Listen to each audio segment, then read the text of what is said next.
Alright, I am live with my sunburnt face and my jammy jams, but I'm here. I'm here to read more of this terrible book. Ugh. I didn't realize how sunburnt I was until I turned all the camera and the stuff on, and I'm like, oh, I'm very red. Oh well. Oh well. I'm ripe. Lovely. Yeah. Let's see. Been a little bit. What happened the last time I read this god-awful thing? Violet was being stupid. And Zayden was being stupid. And everyone was being stupid.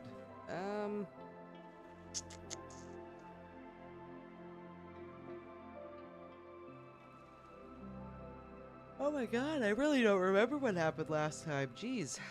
Or I thought, if I kind of like looked at this and picked it back up, that I'd remember what happened the last time, but I do not believe I remember. That's kind of a problem. Okay, let's see.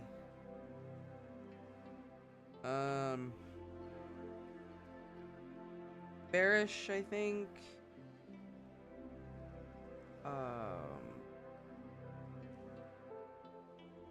Oh, you know what? I think she's going to visit Zayden again.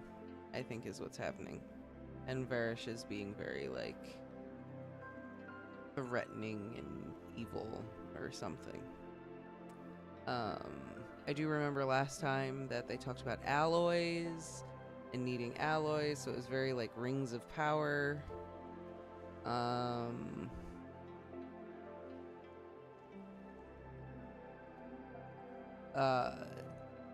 Varish wants the little dragon, the baby dragon, because no one's ever, like, really seen one or been able to study one, but she's in the deep sleep or whatever. She's still trying to do research about the Empyrean. God, I sound like I'm making no sense, but I'm trying to remember. Oh, what was happening? Oh, and I don't remember everything. So I think I'll just start reading. Ooh. And we'll go from there, and I'll just kind of start reacting to whatever is going on. I'm sure, like, it'll jog my memory as I read. And we'll just kind of go from there.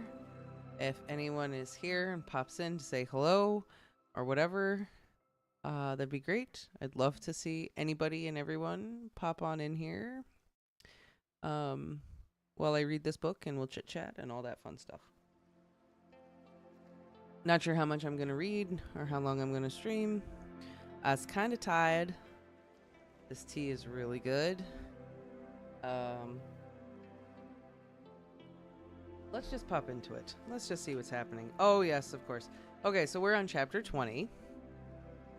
And I've been reading the little quotes at the beginning of every chapter, because sometimes I just think it's very funny how little they pertain to. Oh my god, I'm so sorry. How little they pertain to the actual things that are going on in the chapter. So let's okay. So chapter 20 starts on page 188, and here is our little quote thing. In the years after my father died, I forgot what it felt like to be loved. Then I entered the quadrant and became the monster everyone needed me to be, and I never regretted it. But then you gave those words to me, and I remembered. And nearly lost you too.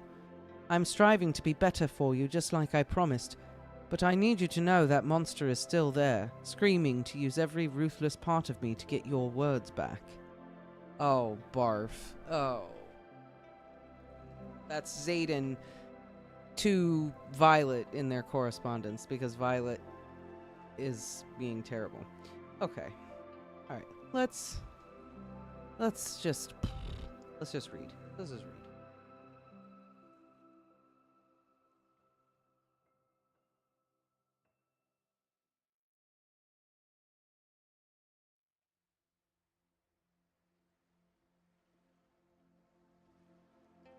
Oh, she's just been given some kind of like crazy flight training thing that she has to fulfill. But she can't fulfill it because she's disabled, and, you know, the disability that means nothing whatsoever to this story.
Oh my god. How about this line? Not sure how it's possible, but I simultaneously want to climb the man and kick him in the shins. Sorry,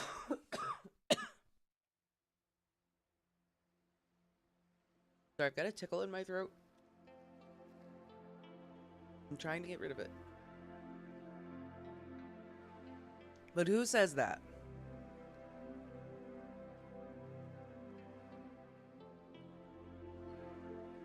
She's so mad at him and she hates him, but she wants him so badly. We're going round and round in this circle for forever.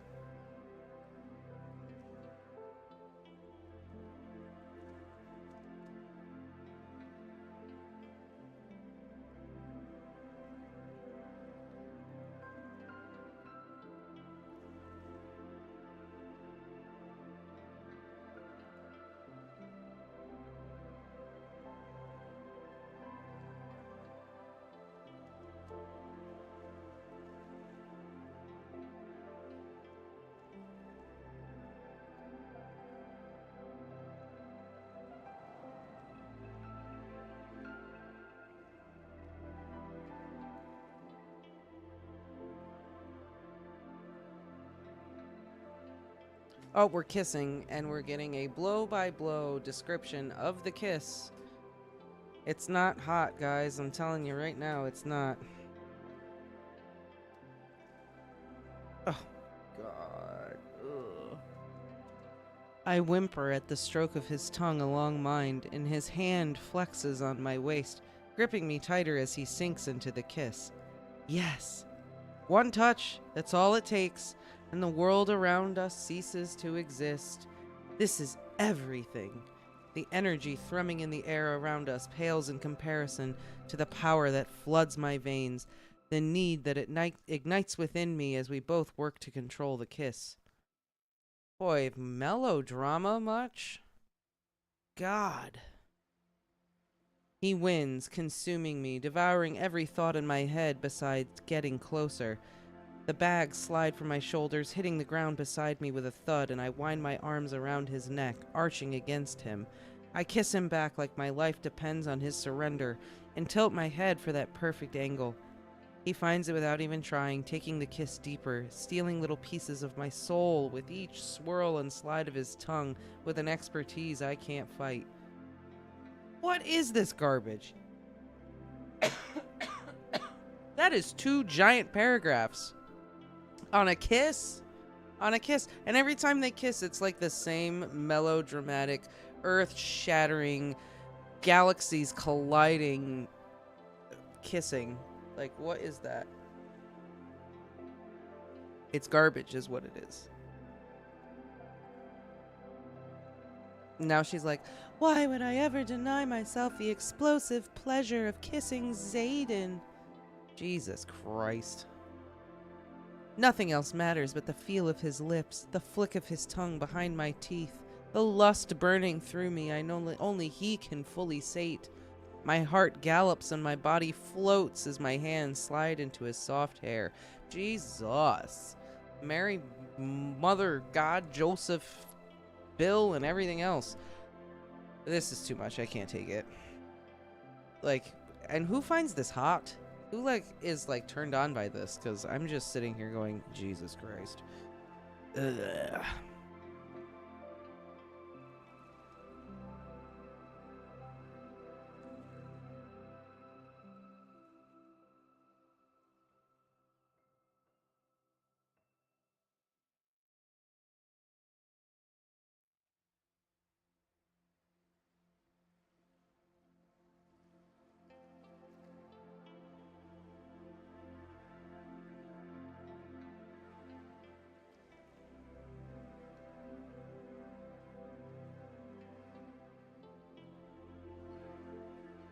Oh, great. Violet Sisters here. Interrupting the kiss. Lovely.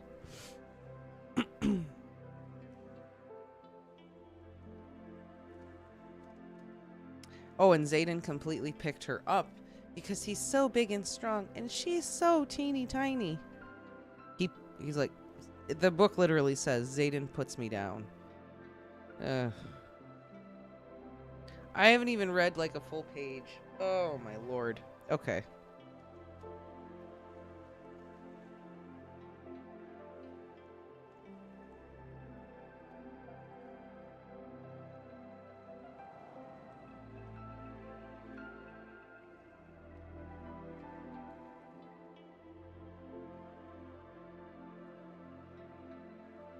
Ay, ay, ay.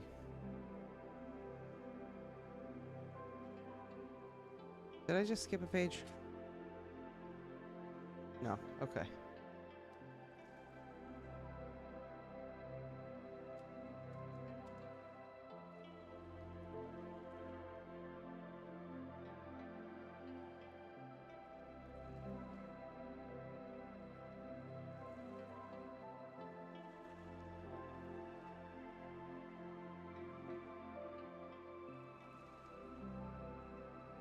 The freaking thing about her keeping her mental shields up. This whole, like, keep your mental shields up is, like, really shitty occlumency lessons, kind of. It very much, like, reeks of trying to be occlumency but not being occlumency, and she's so bad at this. And it's just the same conversation over and over. Learn how to use your shields. Learn how to use your shields. Keep me out. Keep me out. Oh, but it's so hard. And oh my god. It's like the same thing over and over again. How many times do we have to rehash this?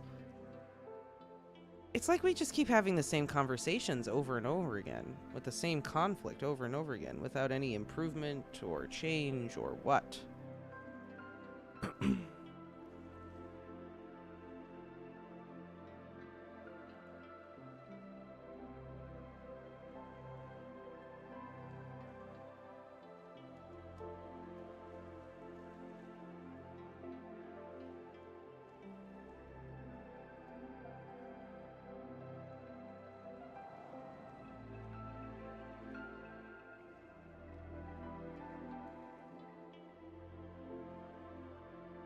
Oh my god. The sister is like, oh my god, you're in love with him, aren't you?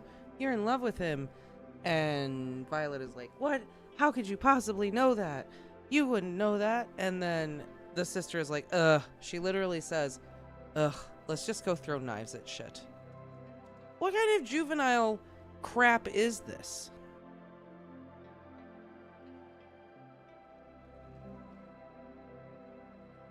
And now Violet is with her sister, and the only thing she can think is about how her brother is alive.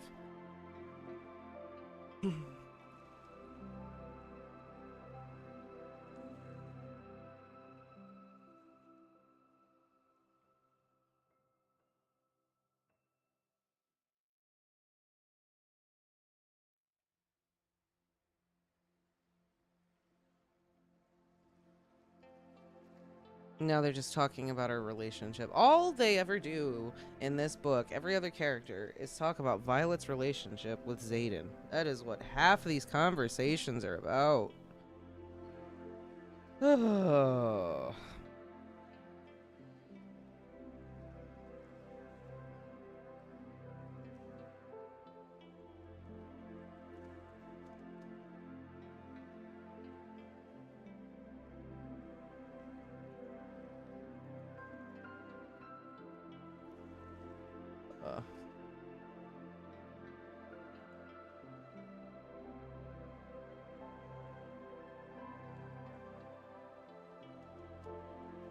Oh, the torture portion. They might actually accidentally, the teachers might accidentally torture you to death. And if they break you and they don't kill you, they don't kill you on accident, but they break you, then they'll kill you anyway. This country that is so desperately in need of soldiers is so willing to just kill them all.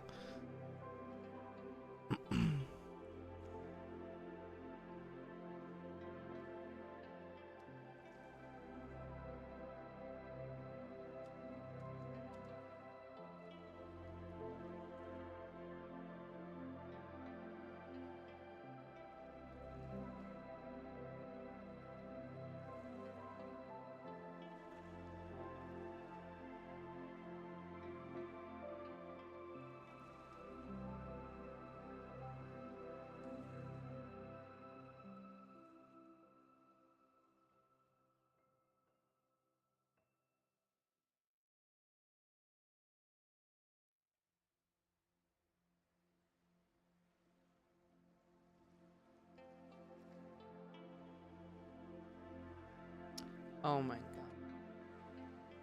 Violet's sister's ability is to keep the wards together and act as a shield, and she didn't even think to ask her about it until just now.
It's not any alloy. It's just, you know about alloy. It's not even the alloy or the alloys. It's just called alloy. You know about alloy?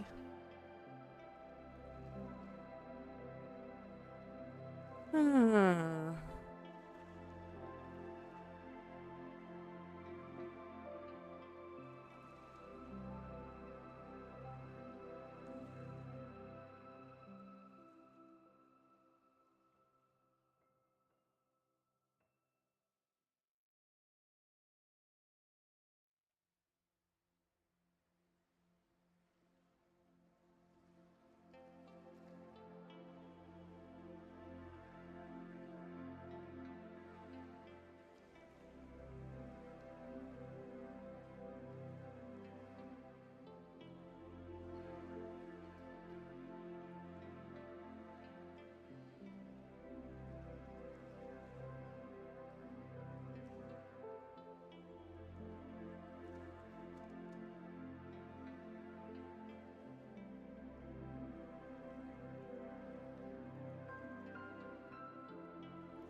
hate this. I hate this. She's asking her all these questions about the wards, the ward stone, how does it work, blah, blah, blah. She's being all curious about it. And the sister is finally like, okay, tell me what's going on with you. You are not acting like the normal Violet, blah, blah, blah. And then we get an inner monologue thought where Violet says, I was thrown into a battle with Darkwheelers, lost one of my closest friends, fought an actual Venin on the back of my dragon, and was mended by our very not dead brother. Then she just says, nothing. We're trying to create internal conflict with this writing, with this character, but it's really clunky and bad.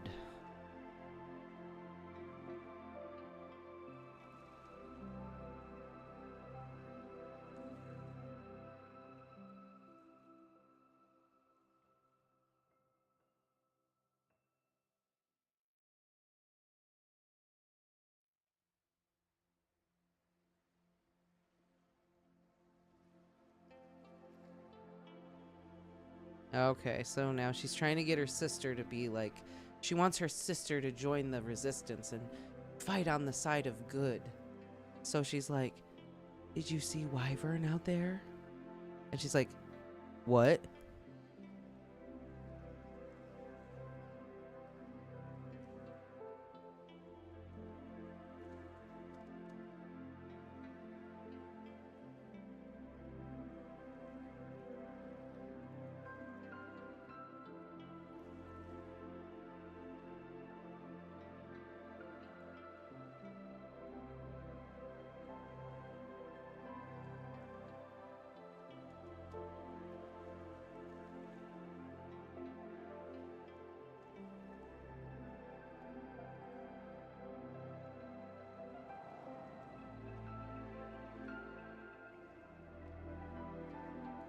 Okay, so that was like, chapter's still going. Half of this information could have been cut in half. I swear to God, there's so much fluff and crap in this book. Oh, guess what? Now it's nighttime and Zayden's coming to bed. Shirtless, everyone. Are we ready for that? I'm not.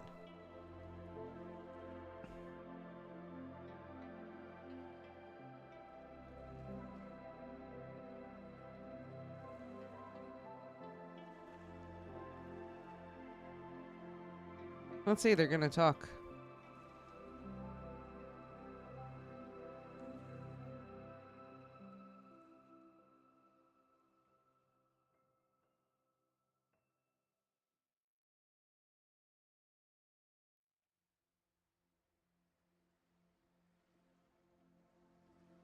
We kill civilians all the time, apparently.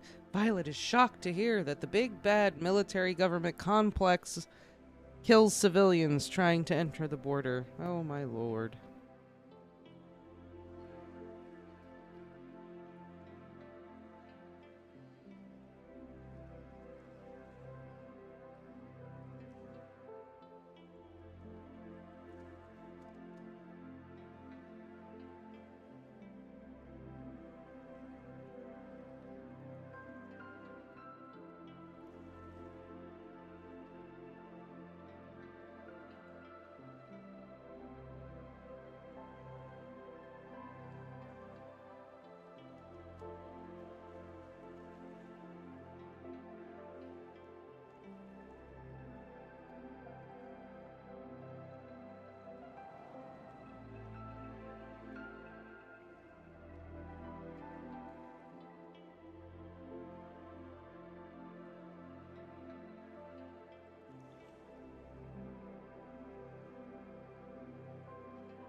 Oh lordy Lou. Okay. So we're not gonna fight. And we're telling each other stuff. Oh my God, we're taking steps to having a healthy relationship. At least that's what Violet thinks.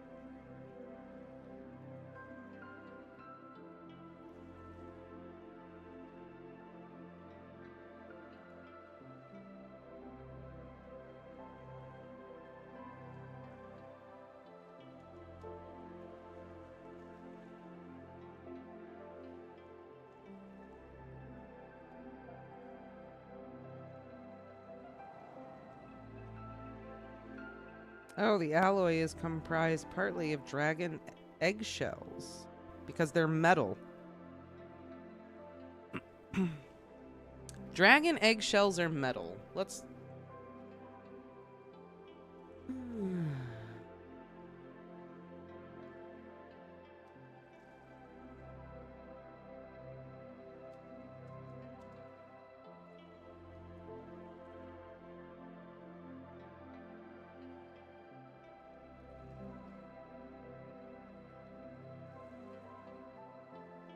Alright, well that was the end of that chapter. They cuddled, they talked about stuff. We found out dragon eggshells are made of metal. That makes no sense. Okay.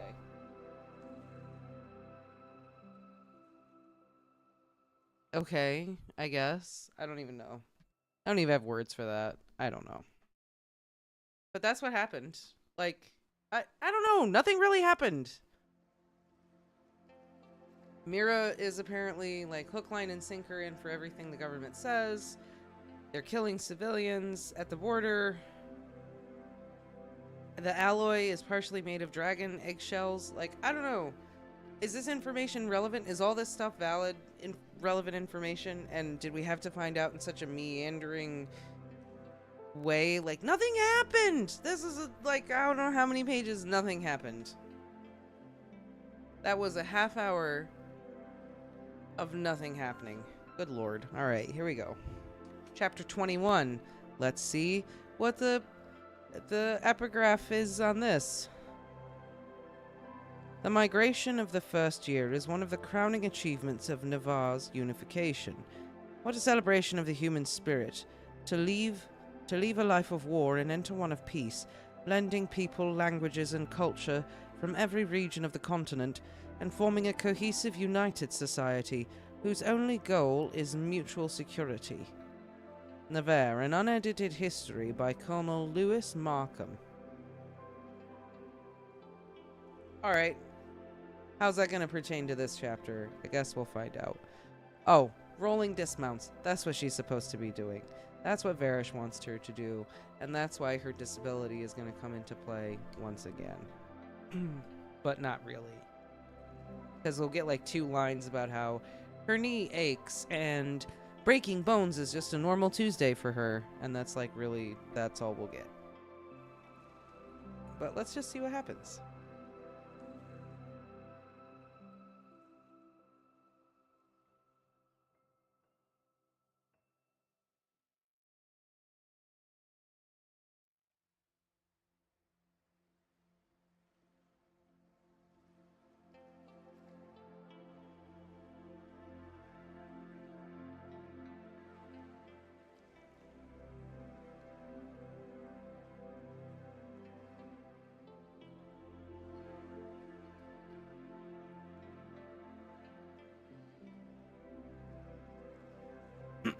Oh, guess what? She's all banged up.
Mason Sanborn has died in an attack. And Violet is like, oh god, oh no. I don't remember this dude.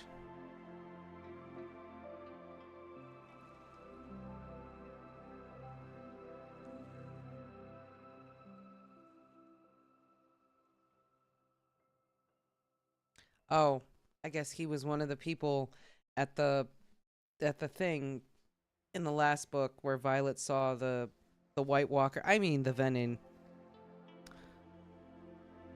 Hello, Lil. Hello, Lil. Oh, one of our cats is here. Little. Oh, I wish you guys could see her because she is so cute. Just this Lil. She's trying to cheer me up from how terrible this book is. So now Violet is thinking there was an attack and they assassinated this dude on purpose because he was at the battle at the end of the last book. All right.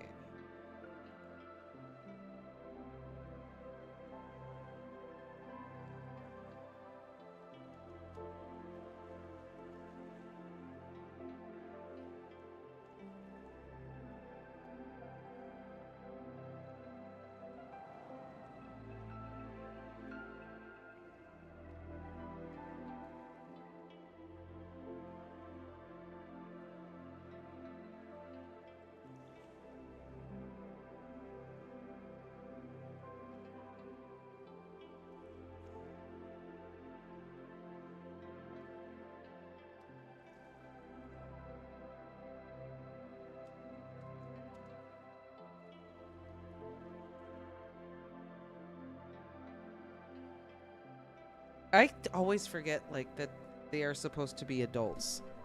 This just feels so high school. Professor so and so. I mean, I know professors are a university thing, but like this all just feels very high school. And they're talking about, I guess this does pertain to the epigraph at the beginning of the chapter. They're talking about all the little different cultures that banded together to form this country and all the different languages, and I don't know where this shit is going. But it's also just kind of like word vomit. It's very like clunky exposition, trying to be world building, I think. But like I don't care. I want to care. I want to be interested, and I'm just not because of the way that like the information is being delivered. Like all these regions that they're talking about right now, I'm like, I'm sure that they're things, like I don't.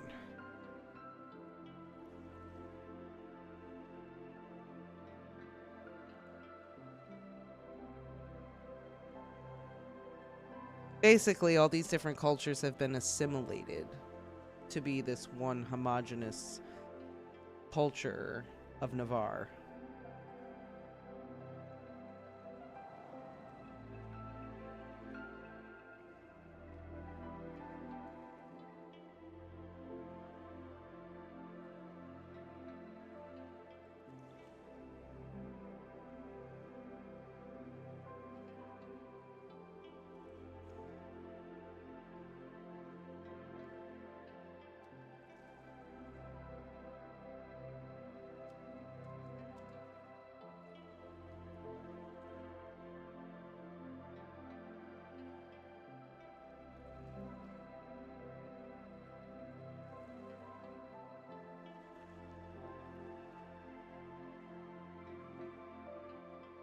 Oh, so basically we're learning that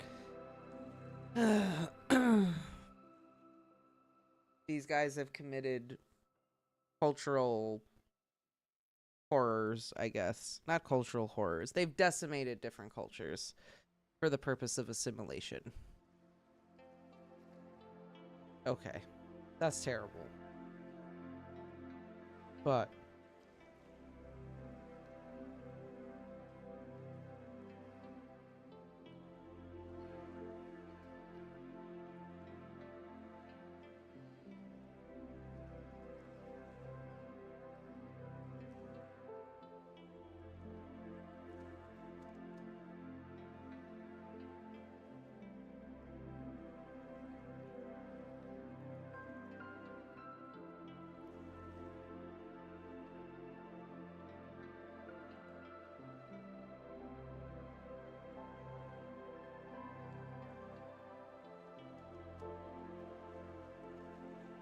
Everybody just kisses Violet's ass all the time.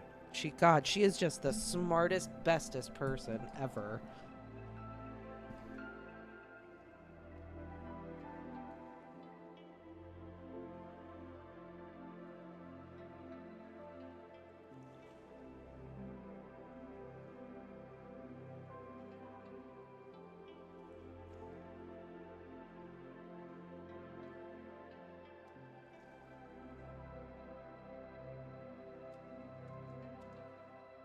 Oh my god, we just all want to kiss Violet's butt. Also, Rhiannon is talking about the loss of her folklore. Because she is from a village near the border, but everyone was from across the border, and their folklore was never written down, so it's an oral tradition. And where can I get some examples of this folklore? I'm being told that we lost all this folklore. Like, why couldn't we have gotten like a little scene where she like tells Violet a story about something, or tells a story about how the loss of the folklore has impacted her life, instead of this like just regurgitation of information like, oh yes, we're losing our folklore. Like, what? Like, I don't care about the folklore. I don't know anything about it. You're just stating matter-of-factly that you're losing it. That doesn't impact me at all as a reader. And then at the end of this conversation, she goes, I'm sure all of us have similar stories depending on where we grew up. Sawyer knows stories Ridduck doesn't. Ridduck knows stories Violet doesn't. And then this dude, Ridduck or Rhydock or whatever, I'm not trying to pronounce names properly. I'm sure I butcher them from time to time. But this dude says, impossible, Violet knows everything.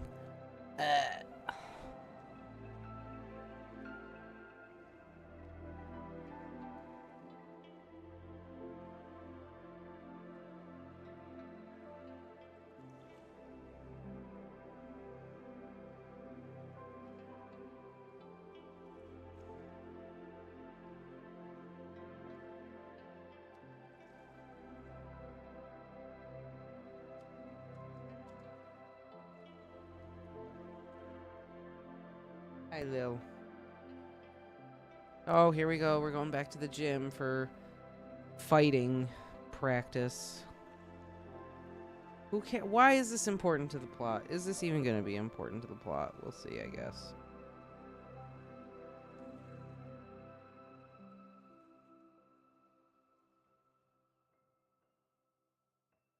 Second years will start disappearing by the squad for a few days at a time so they can teach us how to take torture. Fun times.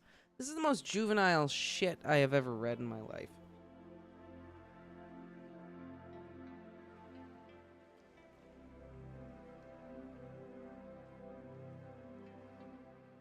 Oh, here we go. We gotta hang out with what's his face?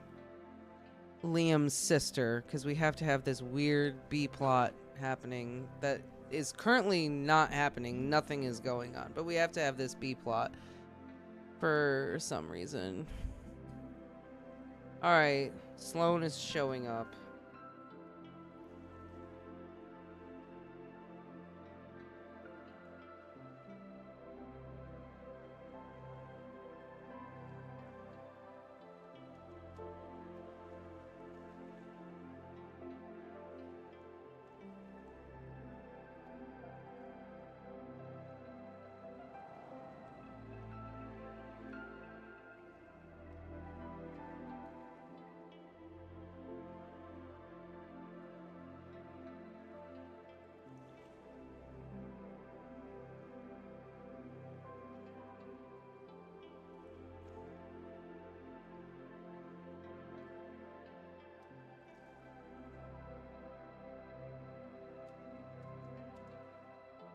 Ugh.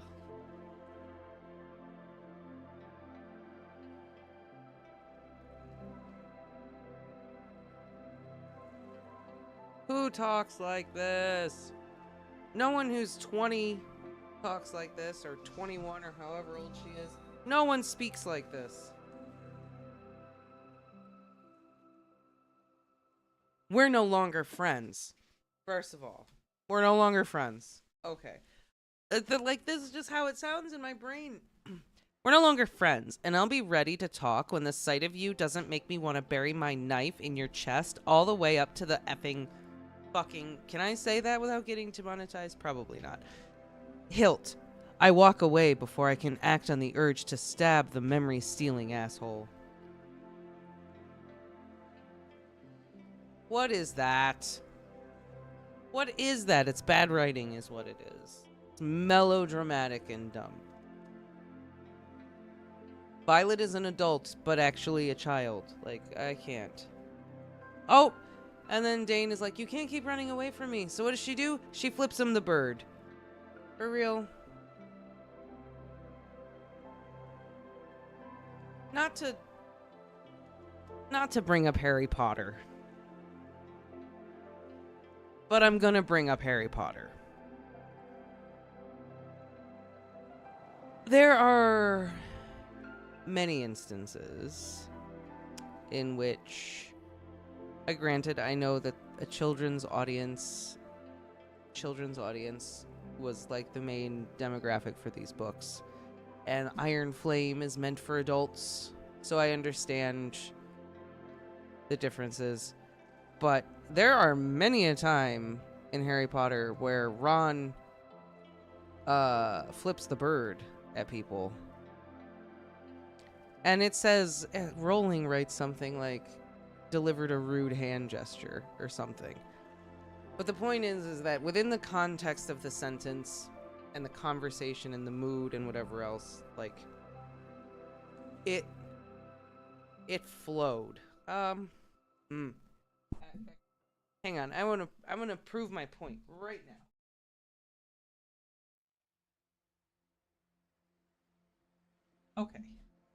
Okay, I'm going to prove my point. Half-Blood Prince. I'm going to do this right now.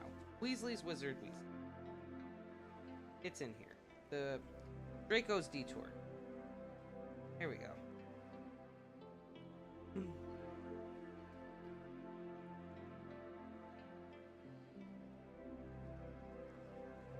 I just opened it up to the page where they say, why are you worrying about you-know-who? You should be worrying about you-know-poo, the constipation sensation that's sweeping the nation. Ah, that's good stuff right there. Hang on.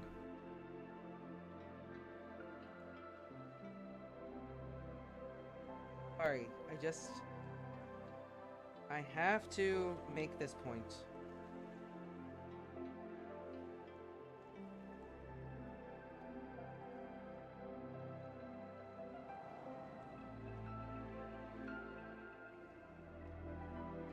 Okay, here it is. So, it's the scene in Weasley's Wizard Wheezes when Ron has like a bunch of stuff in his hands and Fred and George are like, no, you gotta pay for all that. You can't have anything for free. Harry was like a seed investor. He can have whatever he wants. And they're like back and forth, like, what do you mean? I'm your brother, blah, blah, blah. And they have like this whole exchange. And then after it, the very, very end, you better put it back then, and mind you put it on the right shelves. Ron dropped several boxes, swore, and made a rude hand gesture at Fred that was unfortunately spotted by Mrs. Weasley, who had chosen that moment to appear. Like, I understand that it's a kid's book, and you're not gonna say he, like, flipped him the bird or whatever. The point is that it was all in there. He swore, he flipped the bird, but it's all within the greater context of like what is also happening. You know, this conversation is going on, Mrs. Weasley shows up, like here it's just very like smack dab clunked in there. I gave him the middle finger, period. Next thing. Like there's no flow to it. It's just so very just like stunted and clunky, and it feels just very childish. I don't know. That was my point. There's just like there's a way to do it and there's a way not to do it. And I feel like flipping, what did she say? I lift my middle finger and round the corner of the mat. Like,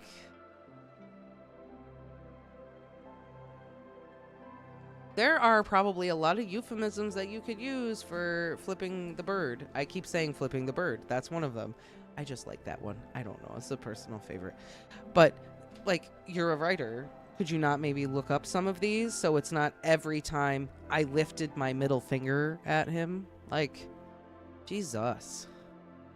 I don't know. That's a really, really nitpicky thing to be nitpicking about. But it drove me crazy in the last book, and now it is driving me crazy again, where she just drops all these swear words and everything else because she doesn't do it like an adult, and it's not well written. It's just like in there for shock value. And she sounds like she's 14, and it's frustrating and exhausting. Sorry. Then the next, like, 2 lines later, she's like, Rhiannon is like, what happened? And Violet's like, Dane being an asshole as usual. Like, come on. Come on. Come on.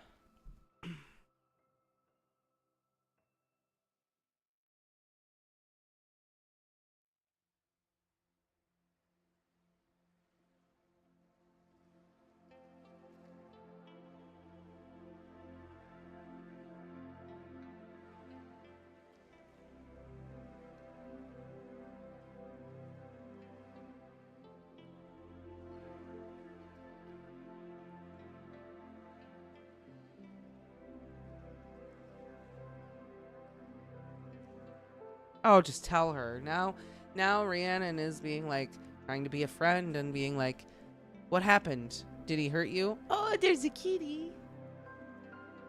We have rescue kittens in our house right now. So there may be kittens running on the floor. So now she's like, what did Dane do to you? Tell me. And Violet is like, he stole something from me. And Rhiannon is like, are you going to tell me more? Or is this something we're also not going to talk about? And then Violet is like, how much can I tell her before I tell her too much? I swear to God, it's just that this book is just like 5 scenes and then repeat them over and over and over. It's like the same 5 scenes over and over. I'm going to do these live streams. It's going to take me forever to read this book because I just keep stopping and complaining so much. I'm going to finish this one in like 5 years, and then the rest of the series will be out.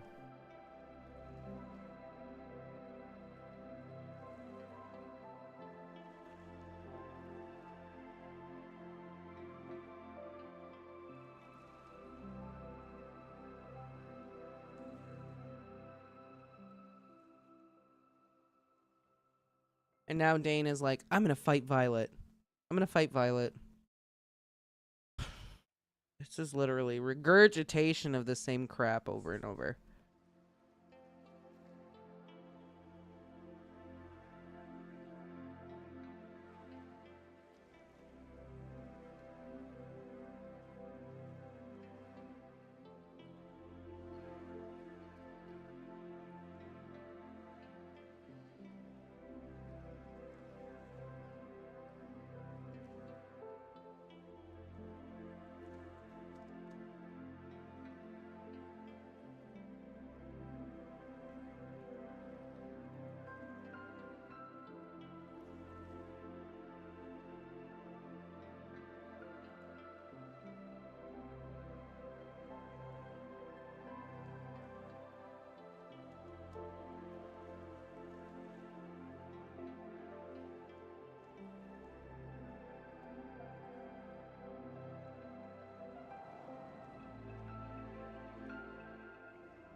Okay, so Dane is like fighting Violet even though she's like in a sling. I don't know. Biggs is not here. He does not want to participate in this terribleness. I'm just reading this book and reacting to it. He wants nothing to do with it. He thought about reading the first one, and then after I read it and reviewed it, he said, no thank you. So this is a solo venture for me this evening. He's on the couch doing who knows what. Ugh, that tea is so good. Keisha. I have to remember that. How are you this evening, Galaxy Studios, by the way? How's it going? Welcome. Happy to hear from somebody this evening.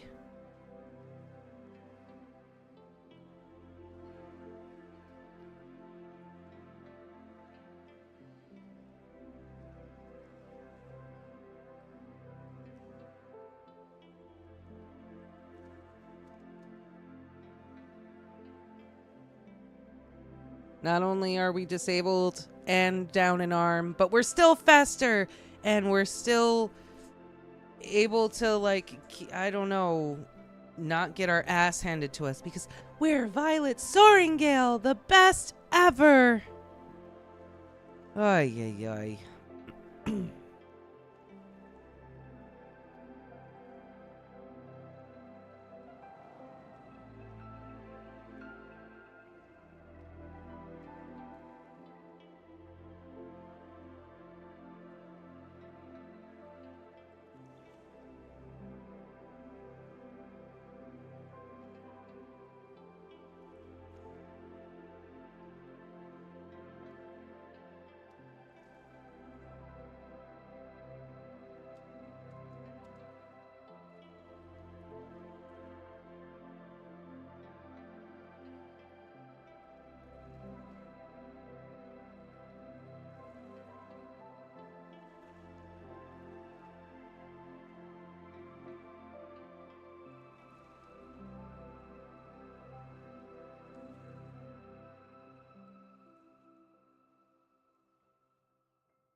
Let's see. I'm gonna hope so.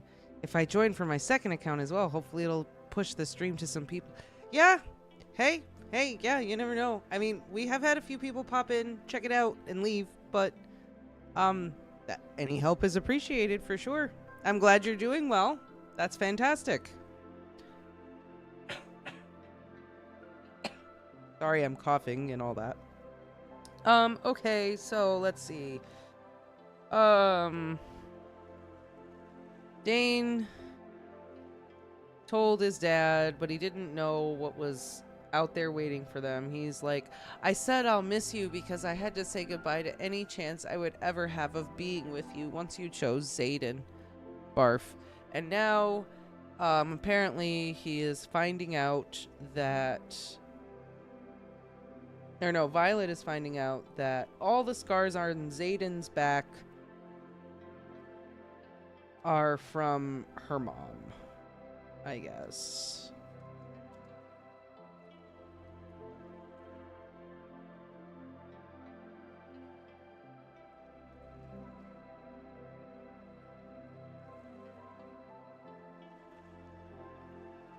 Ay, ay.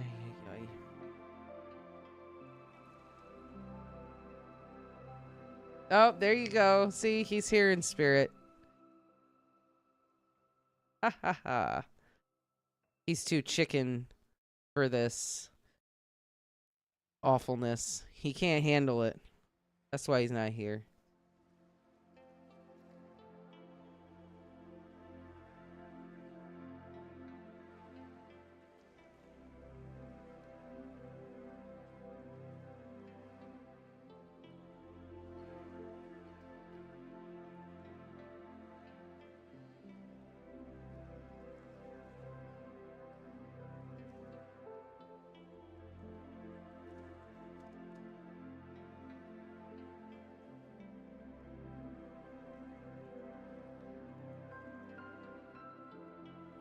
Okay, so now they're talking about all the people that went to Abathon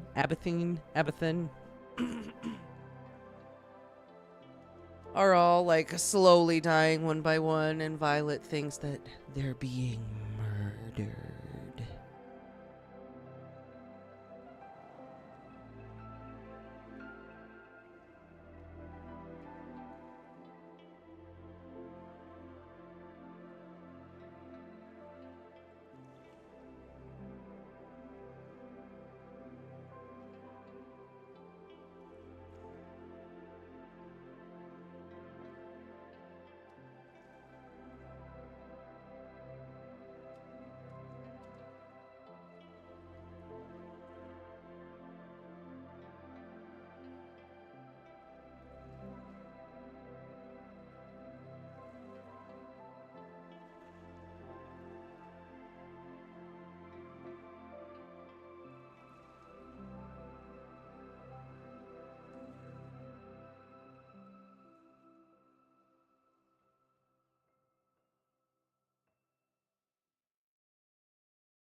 Oh my god.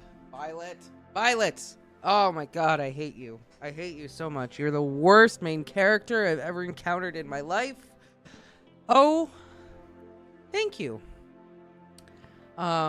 We worked really long and hard on that, so I'm glad to see that you liked it.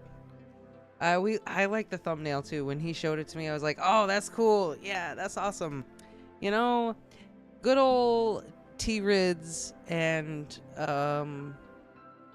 Ted Bundy, their faces just really blended well together, didn't they?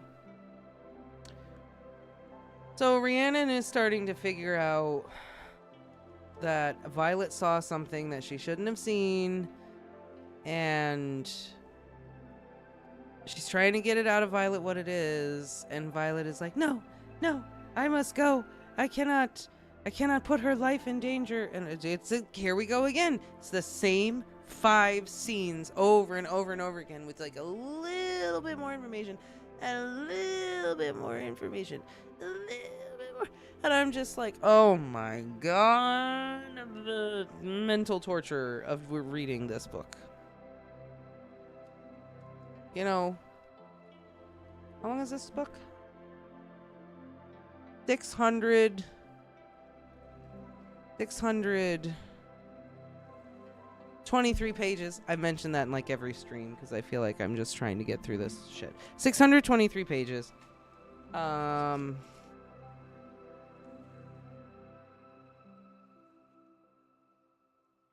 Let's see. Hang on here. Half-Blood Prince is 652.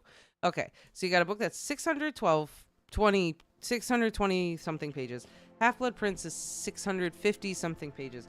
So not that much page difference. So much more shit happens in that book. So much more character growth. So much more information is revealed. I'm sorry, I'm getting loud, but my god. What are we? 212. What was going on in Half-Blood Prince on page 212? Now, because this is the one I have in my hands.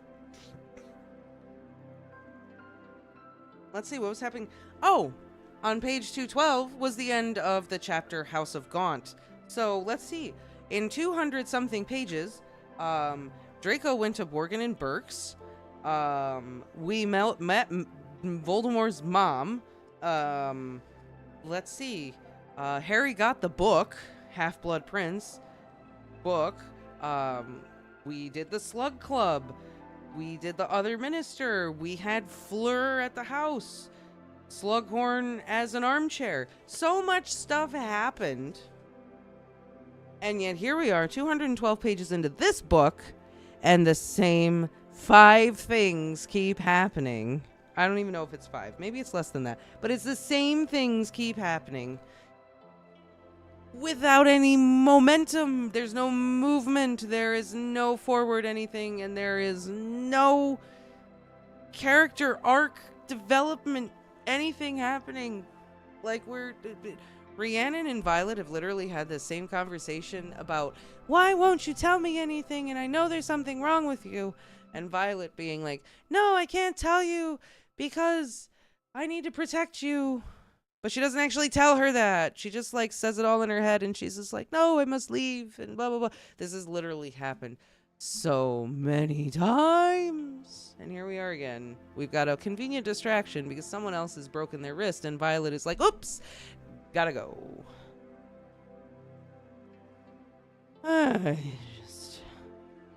Oh, the kid she's taking to the infirmary is the king's son, who is secretly at the school without the king's knowledge because the king thinks he's on his 20th birthday tour.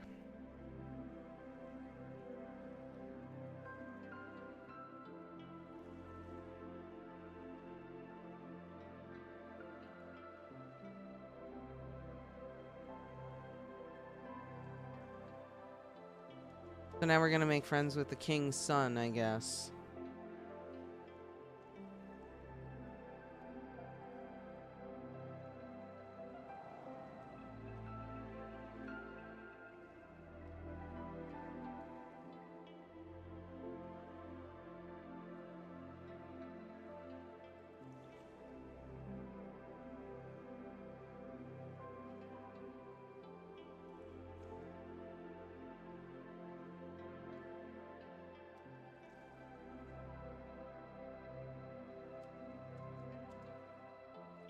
Oh boy.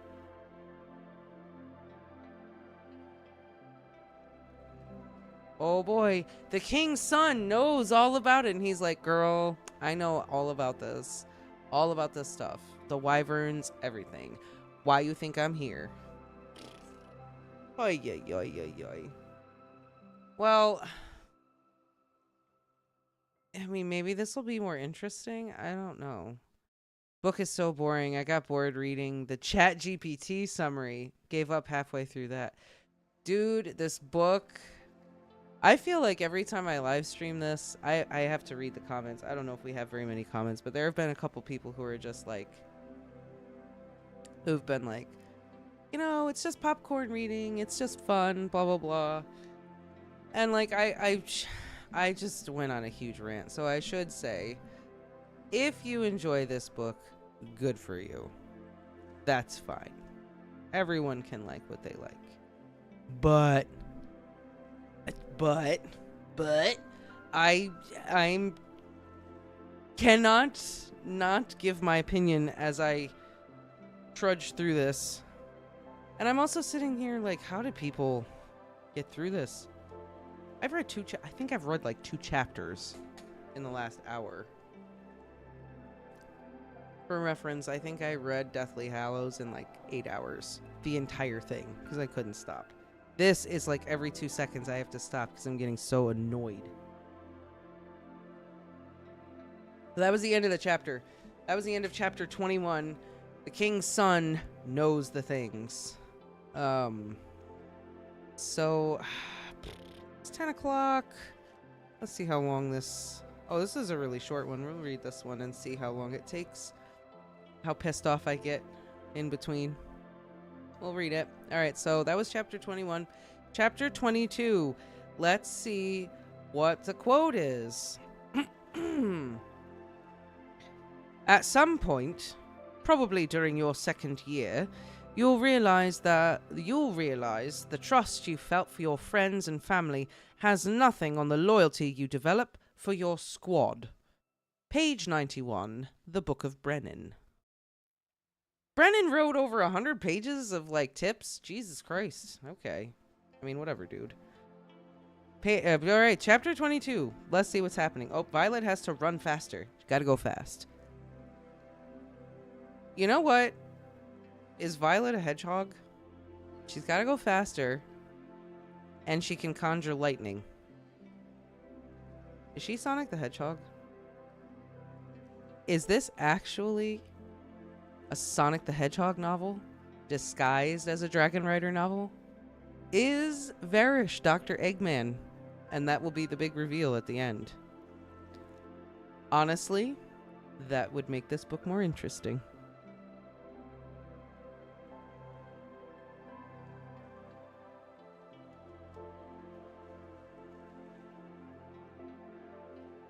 Wait, what? What am I even... What?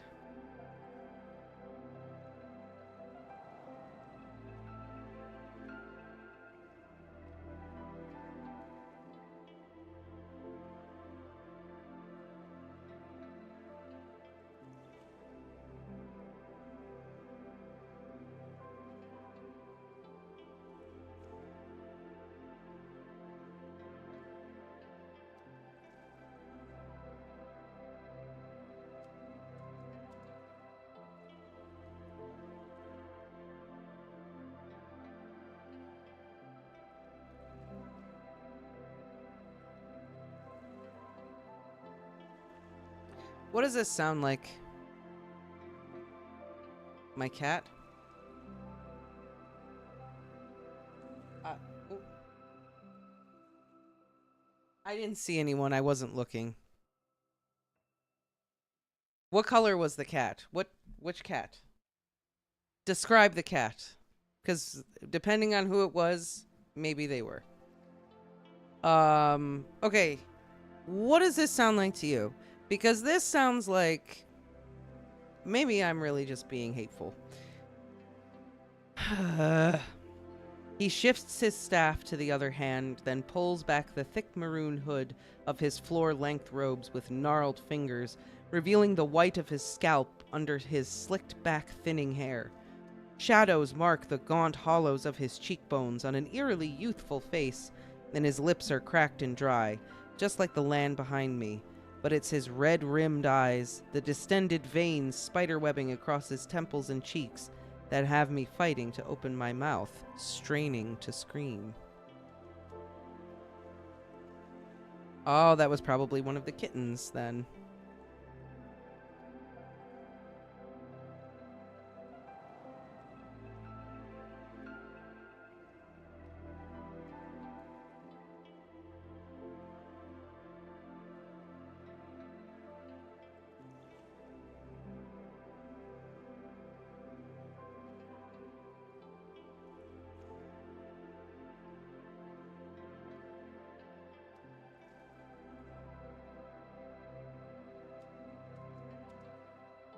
Oh, now we're getting descriptions of Violet's dreams filled with venin, who desperately want her because they've waited centuries for someone with her power. Because of course they did.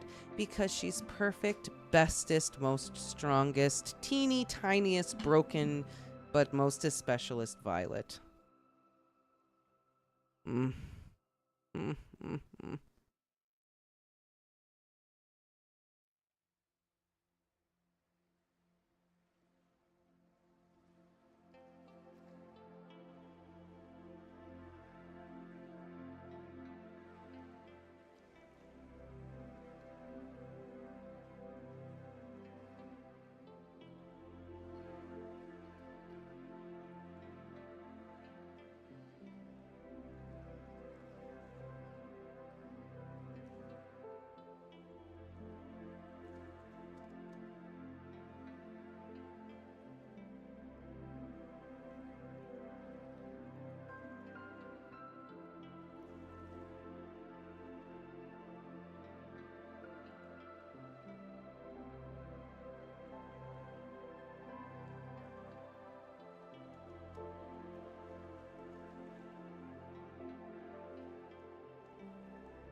What are you doing, Nindil?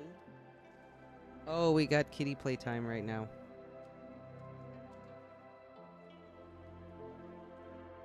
Dill, what are you doing?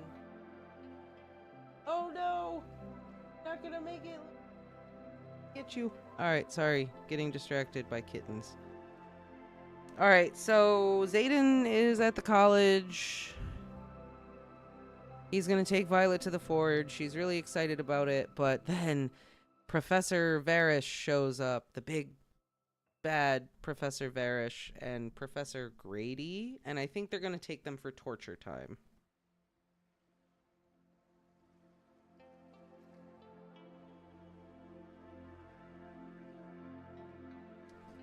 Okay.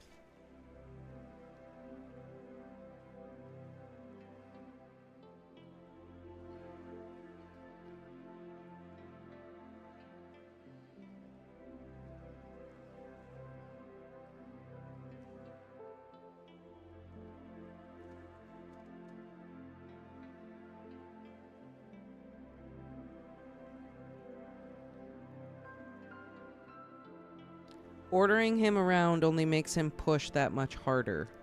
Dude, you're in the army! That's your job, is to take orders!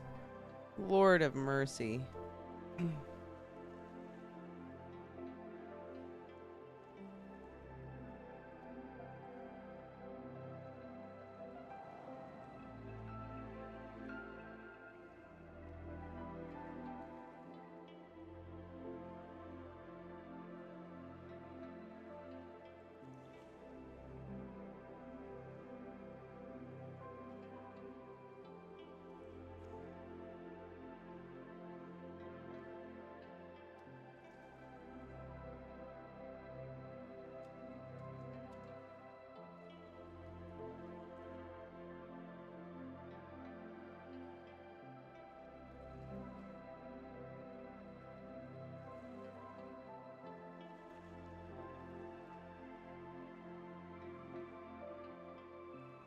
Oh my god, this is just a waste of paper.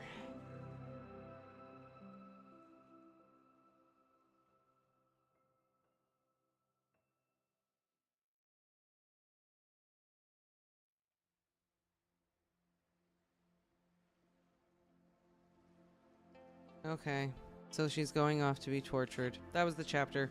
She's going off to be tortured. They get no time together. You know, there was this whole thing where, like, they couldn't spend more than however many hours apart, or the dragons would die, or they would die. But apparently, like, that shit's all out the window.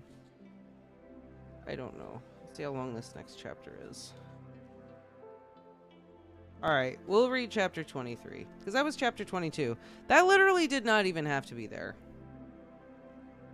That chapter was pointless and dumb. Nothing happened other than she tried to talk to and hang out with Xaden, and Varys showed up and said, "Nope, you can't do that. It's time to go learn how to be tortured." End of chapter. Dumb. Dumb! Not necessary. Alright, chapter 23. Here's the quote. "The things that happen behind closed doors in the Riders' Quadrant in order to turn young cadets into fully fledged riders are enough to turn even the staunchest of stomachs. Those prone to queasiness should not pry." Major Offendra's Guide to the Riders' Quadrant, Unauthorized Edition. These things all seem like they're supposed to be great for world building, but they're kind of just word salad a lot of the time. They're like empty world building. Anyway, chapter 23.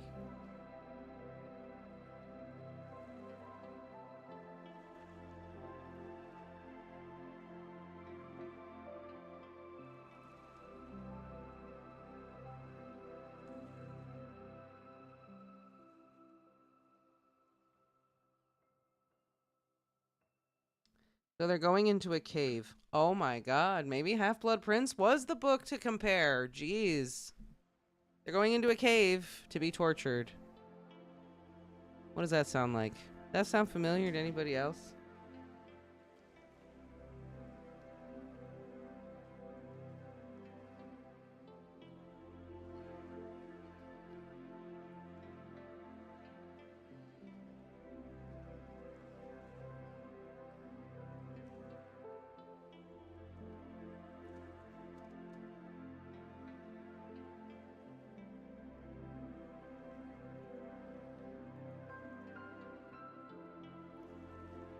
Or maybe someone does need a cat who knows how to hide a body.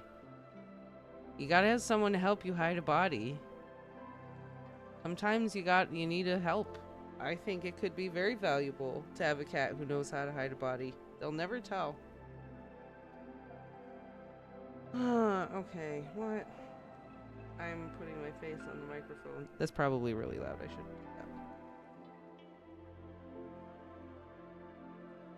that. So it's a windowless guarded cave. Don't caves normally not have windows? Anyway.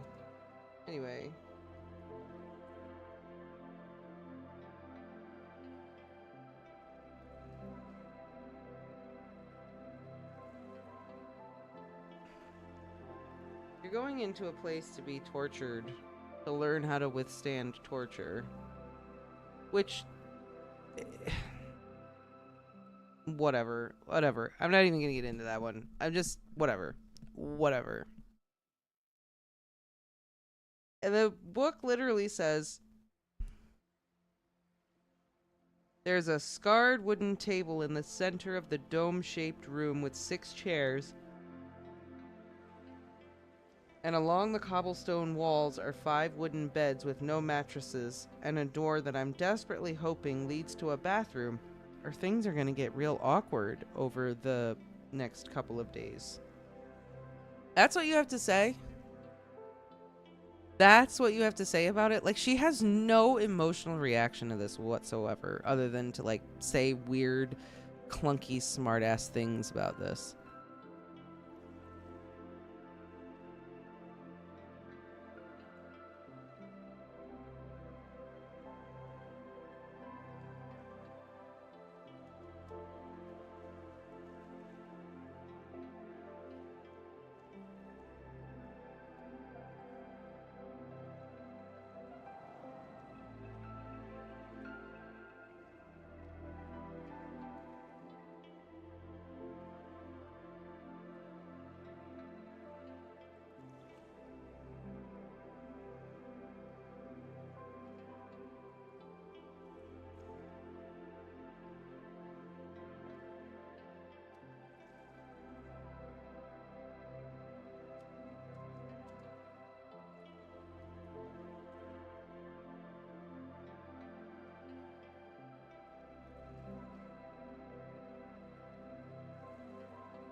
Oh my god.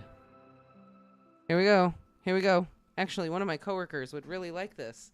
She would just be like, oh my god, oh my god. Here we go. I'll let you know when we begin this scenario. Until then, you all need to share a secret. Something no one outside of the four of you could possibly know. And yes, we're going to try to force it out of you, along with the secret phrases you've already been given. So now Violet is going to be stuck in a situation where she has to tell them all a secret, and she doesn't want to tell them anything. Oh, for the love of Christ.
Oh, and we're doing like petty things right now. Violet's full of secrets, aren't you? No. Are you guys okay? Yeah, we're fine. We're fine. Everything's fine. Y'all are about to be tortured. What is this petty And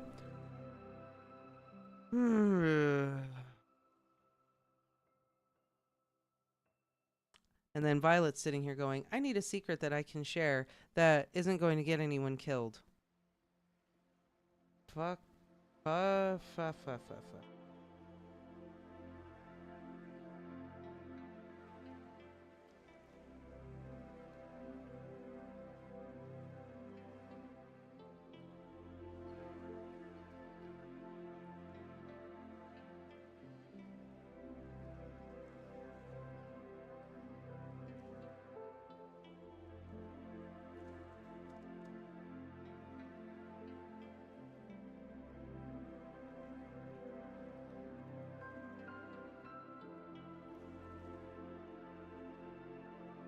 Oh my god, Violet's secret is that she's in love with Zayden Royerson. That's literally what she tells all these people. I'm in love with Zayden Royerson. And justifiably so, all these characters are like, yeah, that's not secret. We all knew this. Ugh.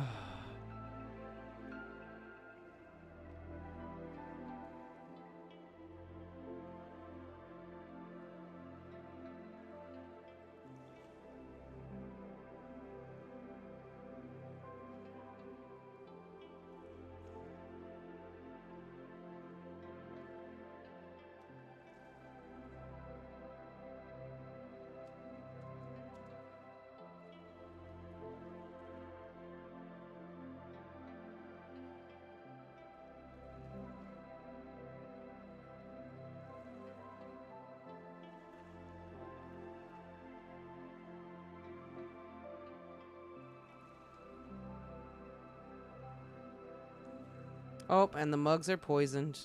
Okay, so the mugs are poisoned.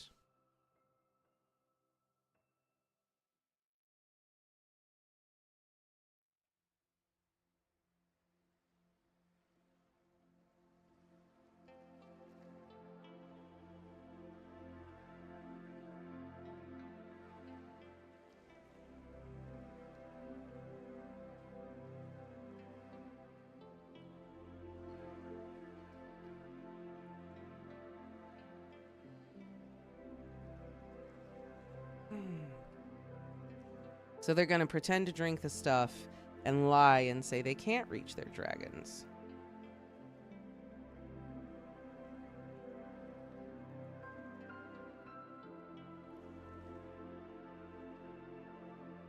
And everyone's like, Can you use your signet to do this? Can you use your signet to do that? Blah, blah, blah. And Violet's like, I can't do anything in this situation. You can wield lightning, you dumb... Nah.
We're compartmentalizing the pain. Okay, so everyone's chained up. Violet's in the chair.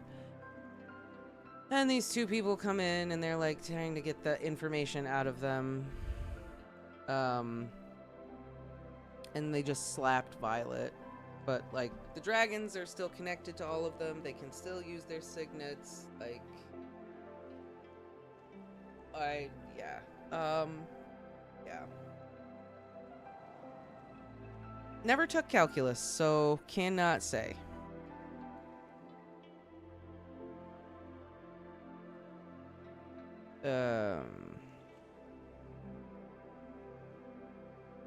And Violet says, I compartmentalized the pain and put it away.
They got hit. They just got hit. That's all they did to him. They were like, tell us what we want to know.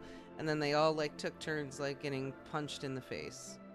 And then they were like, okay, let's let them stew for a while. They'll talk eventually. This is so dumb.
So apparently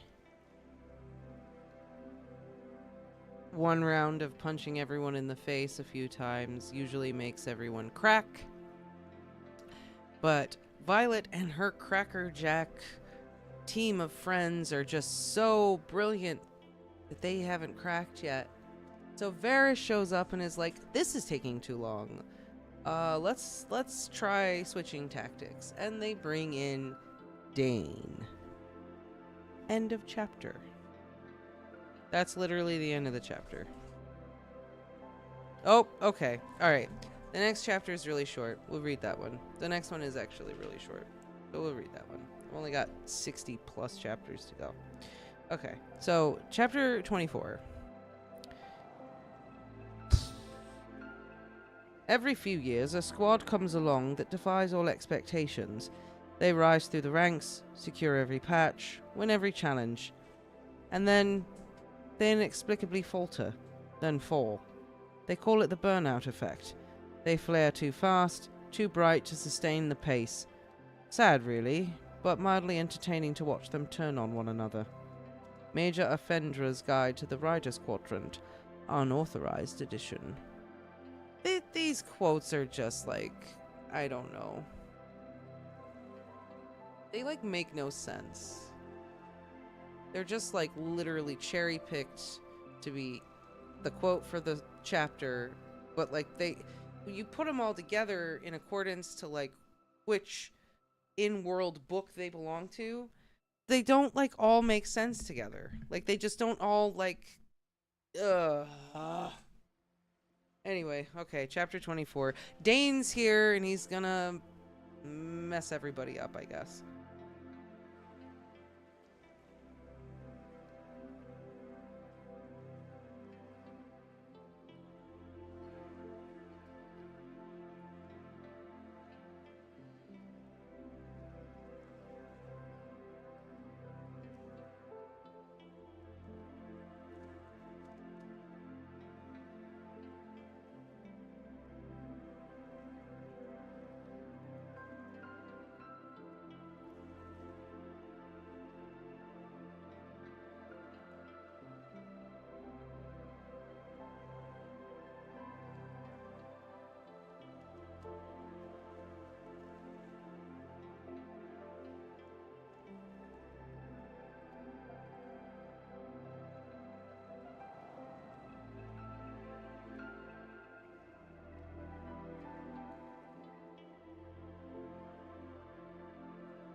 Okay, so Dane is here to see if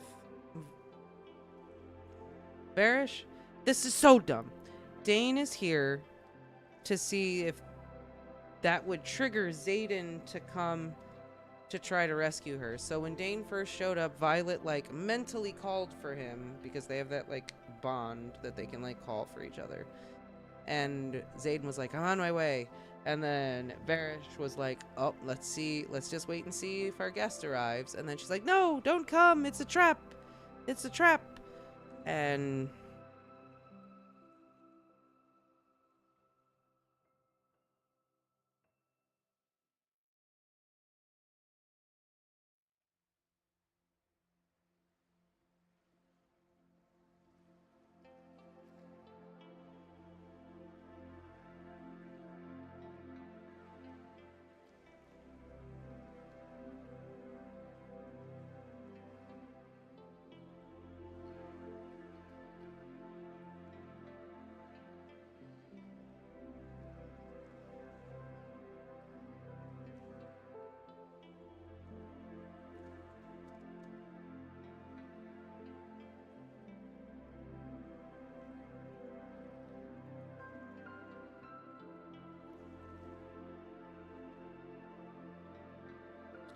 so Varish is, I guess, Dane's teacher, so we don't know what Varish's signet is.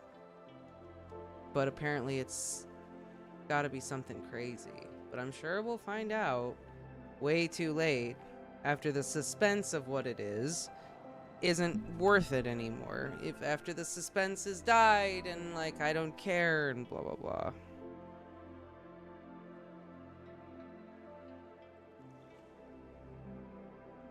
Oh my god, and Violet's sitting here going, how could the boy I climbed trees with and sang songs with be this boy here?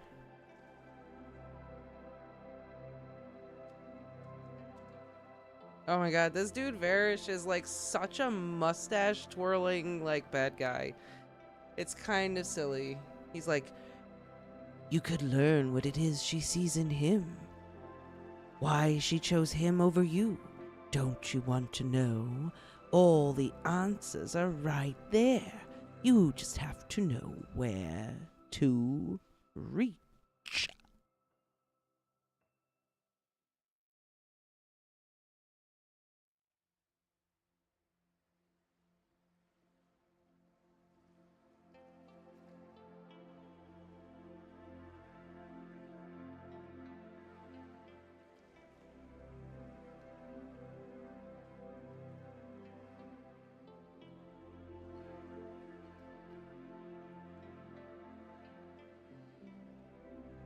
So Dane actually refuses to do it. I guess good on him.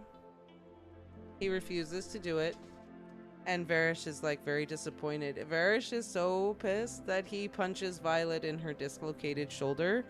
And I don't know if I'm messed up or what, but I actually thought that that was kind of funny.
Varish is apparently going to try to kill Violet, so the Mender comes, he heals her, and tells her that Varish intends to keep her there until she gives up the information that she knows. Because Varish knows that she knows some shit, and he wants the information.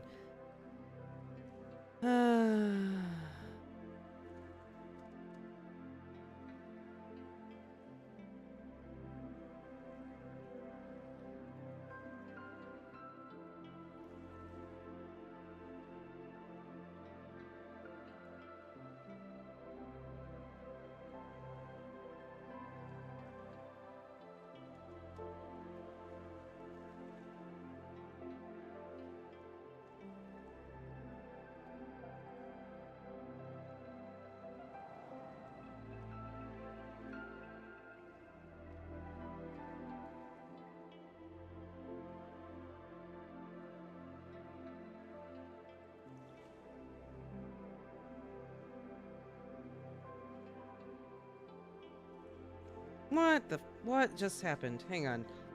They're trying to escape. The healer, like, left a window open or something so that they could, like, escape so Varish doesn't kill Violet. But I'm trying to follow what the magic is that they're doing, and hang on. Alright, so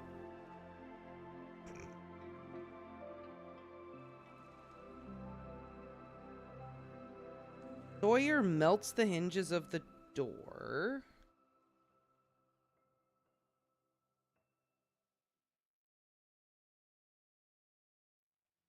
They catch the door. Put it on the ground. Okay. That was just the way that they wrote that, the way that she wrote that is just very clunky. It was hard to follow. Or maybe I'm just tired. I don't know.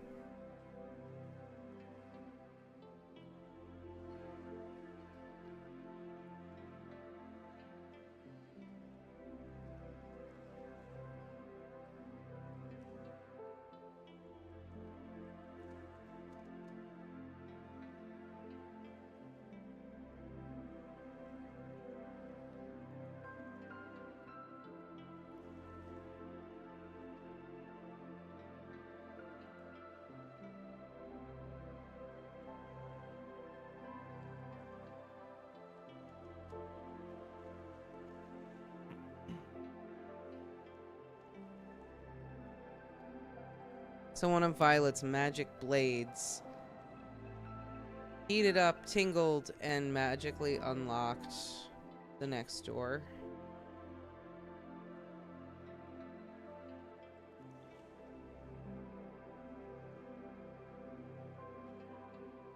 I think. I was confused.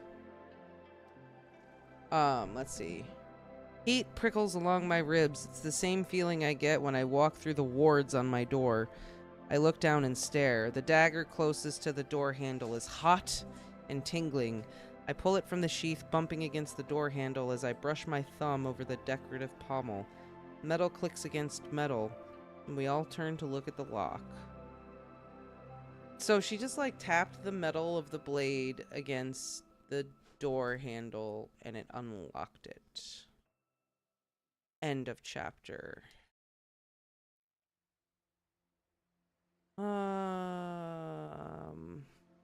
Yeah, I think we're gonna call it good on that. I don't think I can handle any more of this evening. But I'm almost halfway there. Almost halfway there. There's... My god. Anyway. That's all I have in me for this evening. That is just too much. I can't take no more for today. You know, I think all of what I read could have been done in like half the pages. Ugh. This torture stuff is so stupid. So this book is pretty much Zayden and Violet fight about how she can't trust him. Rhiannon wants Violet to open up to her and tell her everything, and Violet won't. Varish is mean to her and is out to get her, and he keeps trying to get her and keeps getting foiled. Liam's sister keeps randomly showing up, and Violet wants to protect her, but she sucks at fighting.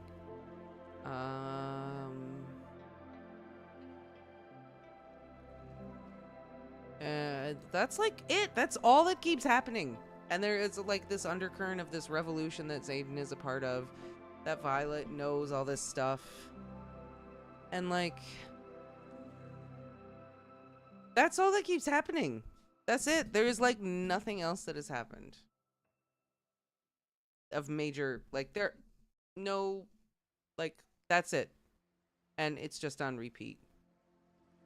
Like, I feel like every time I read this book, Zayden and Violet get in a fight. Rhiannon and Violet grow further apart because Violet won't tell her anything.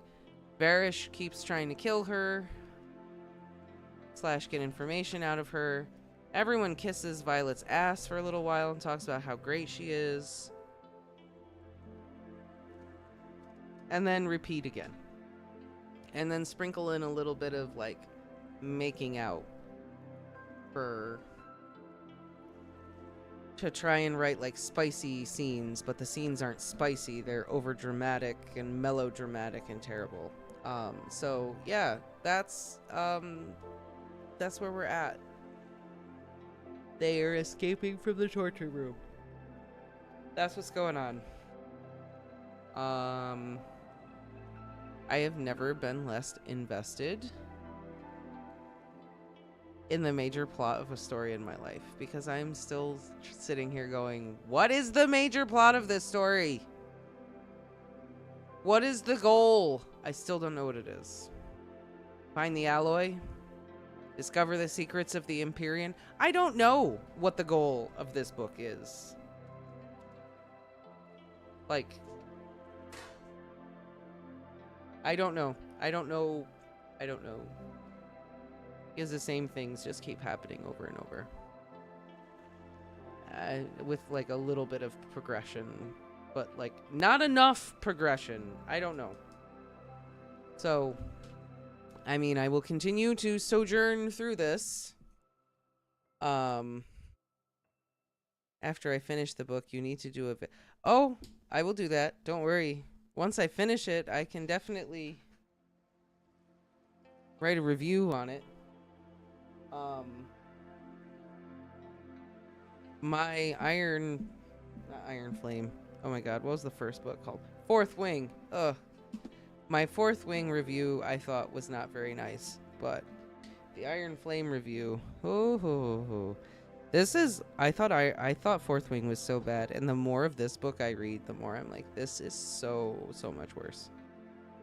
I feel like I just sit here and rant for like 2 hours when I read this, which is fine. I mean, we can all rant together about it. And if you guys are having fun watching me rant, that is also okay. But I'm just waiting for something else to happen in this book other than like the same 4 things, because it's literally the same 4 things over and over. Oh, physically. So, yeah, I don't know. That's it for me for this evening. I can't do no more. Also, this is a book about dragon riders, and there are no dragons in it. I mean, there are dragons in it, but they only show up for like 2 seconds. And they're very disappointing. Even the big black dragon, he's pretty disappointing. And Varish is very just like the mustache twirling like villain. I'm just like, ugh.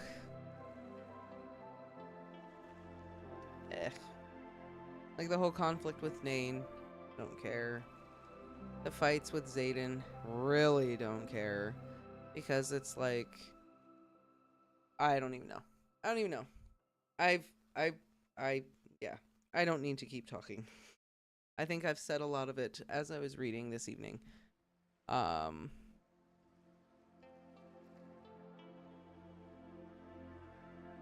mean, yeah, well, at least a race car movie where like it's about the racers' personal lives to the point where like it's one of the racers' goal to like win this one race, and it's about his journey to like win that race. That would make sense. This is not that. I really don't know where we're going with this because I'm like, I really don't know. I really don't know where we're going with this. But I will find out as I continue to read it. So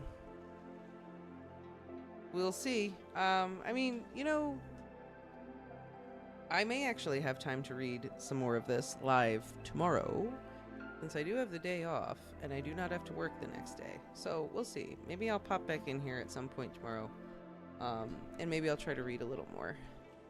I will announce on the Discord when I will be back to read more of this flaming trash heap of a story. Thank you to everybody who popped in. Thank you, Galaxy Studios. Oh. Ross is like, let's start back on A Song of Ice and Fire. We are going to start back on A Song of Ice and Fire, but that is going to be on Patreon, so we won't be uploading that directly to YouTube. But I'm not going to give you all the details of that right now, as I am tired. But we are getting back on the Song of Ice and Fire bandwagon. It is happening. You are very welcome. It's always nice to have company when you're doing homework, I'm sure. It's good that you can focus on both at the same time. But yes, thank you to everyone who popped in. I'm gonna say good night and good evening and all of that stuff to everybody. And maybe we will stream tomorrow. Keep an eye out on the Discord for an announcement. Until then, have a lovely evening, everybody. Bye.